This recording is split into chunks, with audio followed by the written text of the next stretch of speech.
What's up, guys? It's Marissa here, mom and founder of Noble Baby Wellness, where I specialize and focus on supporting your little one's digestive health. I want to put it out there that thank you so much for the awesome person who commented on the actual post of what I put up the other day on my social media. Thank you for inspiring this video, because I get this question and questions based on this topic all the time, and I wanted to create a video to shed some light for parents who also may be looking for the answer to this question. If you love any kind of content that has to do with being a mindful mom, raising healthy, mindful, nourished children with awesome recipes, don't forget to give this video a like, and don't forget to subscribe down below, and don't forget to hit the notification bell, because if you don't hit that bell, you will never know when I'm posting some great videos. All right, check out this question that I got. I posted last week on my Instagram page a quick guide to introducing solids to your little one that support their digestive system.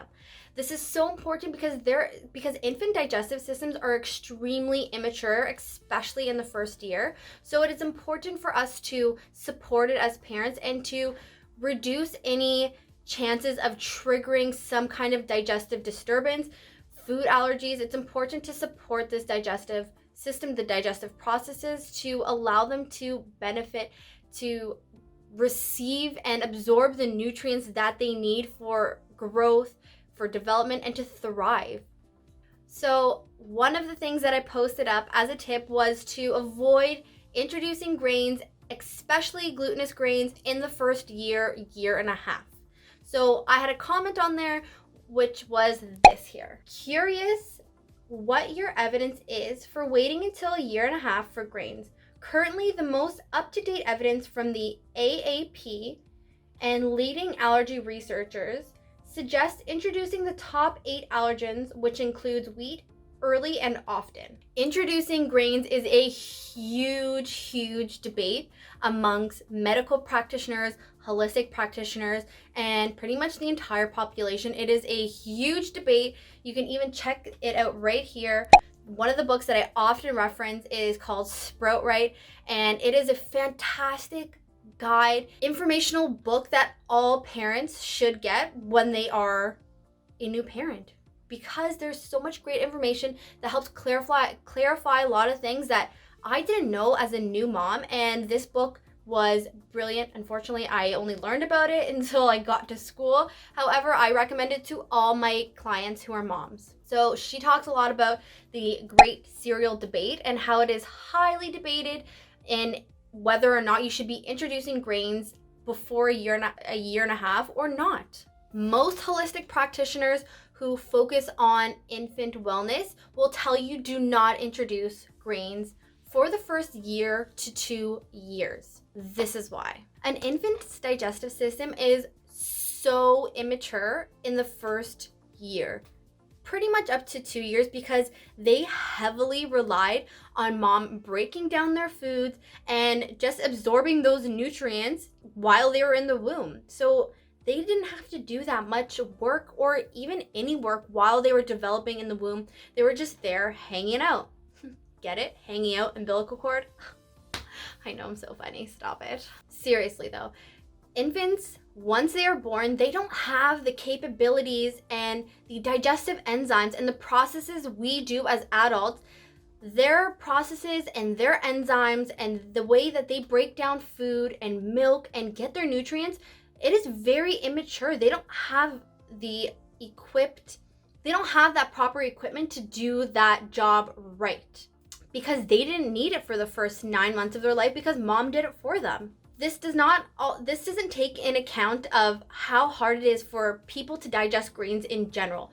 Regardless if you are an adult or an infant, it is hard for people to digest grains. Grains are, especially with a lot of people who have compromised digestive systems from birth, they're not able to actually digest the grains and absorb the nutrients in the grains properly, which can lead to a lot of adults experiencing digestive disturbances and digestive imbalances. A lot of people have compromised digestive systems and are unable to actually break it down. So if you take into consideration an adult who has a hard time already breaking down grains, can you imagine how much harder it is for an infant who is not equipped with the same type of digestive enzymes, the same amount of digestive enzymes to actually properly break down those grains? When it comes to glutinous grains, gluten is a huge molecule. It is so big that a lot of practitioners, and I would say 90% of practitioners, holistic practitioners who have a focus or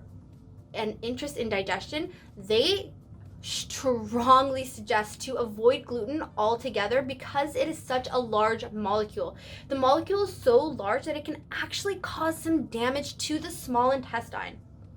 So if you're considering and thinking of an infant who has an immature digestive system, introducing glutinous grains can wreak a lot of havoc on their small intestine and their digestive system.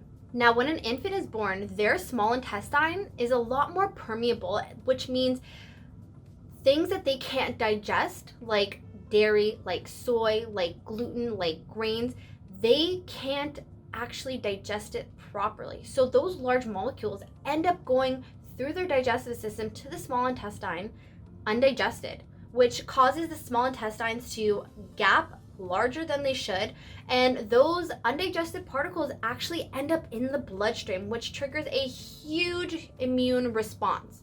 And the body starts going, oh my God, what's going on? This stuff's not supposed to be in our blood. And that's when the immune system triggers or produces antibodies to attack those things that enter the bloodstream. This is known as a leaky gut. Now, once this small intestine has been gapped open even further, infants are more susceptible to having insidious pathogens like viruses, bacteria, and parasites entering their bloodstream, which can cause a disaster, okay? And can actually even affect the organs as well too, which is something we want to completely avoid altogether. Now, with the small intestine being so open, it's going to increase infants' chances of inflammation, systemic inflammation throughout the entire body, and not to mention that it's going to increase their chances of food allergies, food sensitivities, and them reacting and being triggered by foods that they're consuming, even though they may not actually be sensitive to them. It's only due to their small intestine not having the integrity and the structure that it should, which is a tight fit. With all this being said, it is so important to support their digestive system, to do our part as a parent to help their digestive system to actually heal and develop without introducing these highly inflammatory foods, introducing these highly allergenic foods. It is important to allow the digestive system to develop so it can actually handle those foods when they actually meet. Now it's time to answer the second part of the question, which is introducing allergenic foods early and often. Now, there is something to be said about this. This can go two different ways, and it all depends on the individual infant. Not everybody is going to be the same. This is why holistic nutrition is so awesome, because you are looking at the person as a whole and not what every other infant looks like or what every other infant is doing. So when it comes to highly allergenic foods like wheat, like soy, like dairy, it is best to avoid them for at least the first year, because their immune systems, their digestive systems are not mature enough to take those on. Now, I totally believe in giving a variety of awesome foods and different things to your little one, but when it comes to allergenic foods and you're introducing them early and often, this can actually cause more damage than good. Being exposed to something that's already causing an allergic response can actually lead them to becoming more allergic, more sensitive to those foods. So by dosing them very small with a little dairy or a little gluten, it's not going to do any good for them in the long run. You're actually going to cause more damage to the small intestine, more damage to the digestive system as a whole, and not to mention, you're going to end up increasing their chances of them being triggered, sensitive, allergic to those foods that you're introducing. By introducing those allergenic foods too early, you're actually causing them to increase their chances of being reactive to those foods for their entire life potentially, especially if you don't do any kind of digestive healing to counteract the damage. But like I said, every single infant, every person on this beautiful earth is different. So therefore, everybody's going to have a different need, different requirement, different reaction. So it's your job as a parent to do your own research on your child, to watch your child, to see how they react, to keep a food journal so you can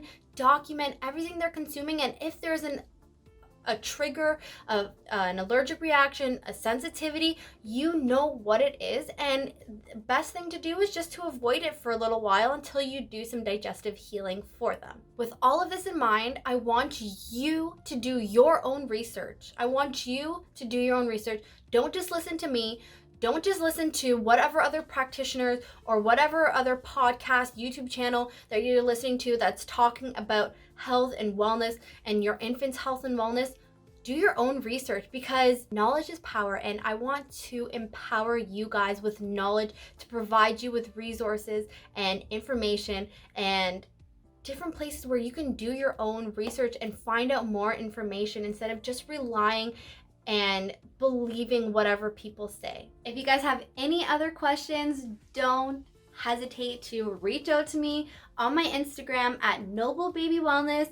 Comment down below if you have any questions, and maybe your question can appear in one of my next YouTube videos, Instagram lives, or Instagram posts. If you love any kind of this content that has to do with empowering you with awesome knowledge, give this video a like, and don't forget to share it with anybody who else may be introducing solids to their little ones and have any kind of questions.